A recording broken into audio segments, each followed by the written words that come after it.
అందరికీ నమస్కారం. నేను Sunitha. Welcome to my kitchen food book. వేసవికాలం వస్తుందంటే పెరుగు, మజ్జిగ ఎక్కువ తింటూ ఉంటాం కదా! రైస్‌లోకి, టిఫిన్స్‌లోకి చాలా టేస్టీగా ఉండే పెరుగు చట్నీలు ఇలా బీరకాయతో ప్రిపేర్ చేసుకుంటే చాలా బావుంటుంది. బీరకాయ, పెరుగు చట్నీ ఇలాంటి రెసిపీస్ మనకి టిఫిన్స్‌లోకి కూడా చాలా బావుంటాయి. సింపుల్‌గా, టేస్టీగా ప్రిపేర్ చేసుకోవచ్చు. సరే ఎలా ప్రిపేర్ చేసుకోవాలో చూద్దాం. ముందుగా బీరకాయలు తీసుకొని శుభ్రం చేసుకొని చిన్న ముక్కలుగా కట్ చేసుకోవాలి. చూడండి ఈ సైజువి 2 తీసుకున్నా. ఇవి పావు కిలో వరకు ఉంటాయి.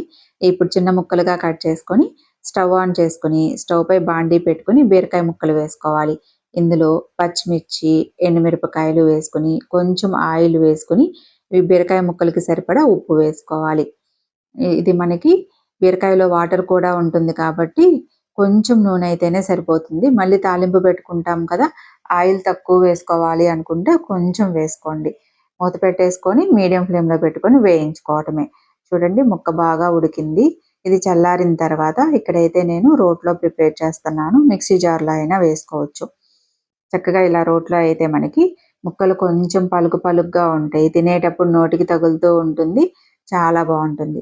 ఇప్పుడు ఇందులో ఎండుమిరపకాయలు, పచ్చిమిర్చి, చిన్న అల్లం ముక్క వేసుకొని దంచుకొని, బీరకాయ ముక్కలు కూడా వేసుకొని చక్కగా కొంచెం కచ్చా పచ్చాగా దంచుకోండి. మిక్సీ జార్‌లో మనకి ఎక్కువ మెత్తగా అయిపోతూ ఉంటుంది. కొంచెం జాగ్రత్తగా వేసుకుంటే ఒక 2 పల్స్‌లు అలా ఇచ్చుకున్నామంటే కూడా అక్కడ మనకి చక్కగా కచ్చా పచ్చాగా వచ్చేస్తుంది. చూడండి ఈ విధంగా కొంచెం పలుగ్గా ఉండేటట్లుగా చేసుకోండి. చాలా బావుంటుంది. ఈ విధంగా దంచుకున్న తర్వాత ఇప్పుడు మనం పక్కన పెట్టేసుకొని ఇప్పుడు ఒక బౌల్ తీసుకుందాం. బౌల్‌లోకి చిన్న బౌల్‌తో పెరుగు వేసుకోవాలి. ఇందాక మనం బీరకాయకి సరిపడా ఉప్పు యాడ్ చేసుకున్నాం కదా! ఇప్పుడు పెరుగుకి సరిపడా సాల్ట్ వేసుకోండి. మనం చక్కగా దంచి పెట్టుకున్న బీరకాయ కూడా వేసుకొని ఒకసారి బాగా కలుపుకోవాలి. చక్కగా ఇలా తినేయొచ్చు. లేదంటే తాలింపు పెట్టుకున్నా కూడా ఇంకా చాలా బావుంటుంది. ఒకసారి బాగా కలుపుకొని పచ్చి ఉల్లిపాయలు వేసుకోండి. పచ్చి ఉల్లిపాయలు తగులుతూ ఉంటే చాలా టేస్టీగా ఉంటుంది. రైస్‌లో తినేటప్పుడు కూడా. ఇప్పుడు స్టవ్ పై పాన్ పెట్టుకొని ఆయిల్ వేసుకొని, తాలింపు గింజలు వేసుకొని వేయించుకోవాలి.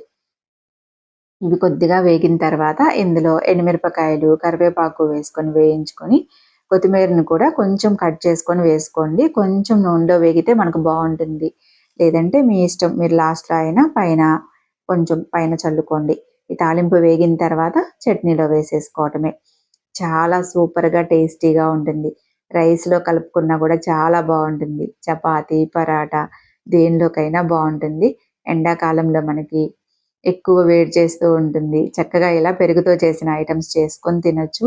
చాలా టేస్టీగా ఉంటాయి. మీరు కూడా ఒకసారి ట్రై చేసి చూడండి.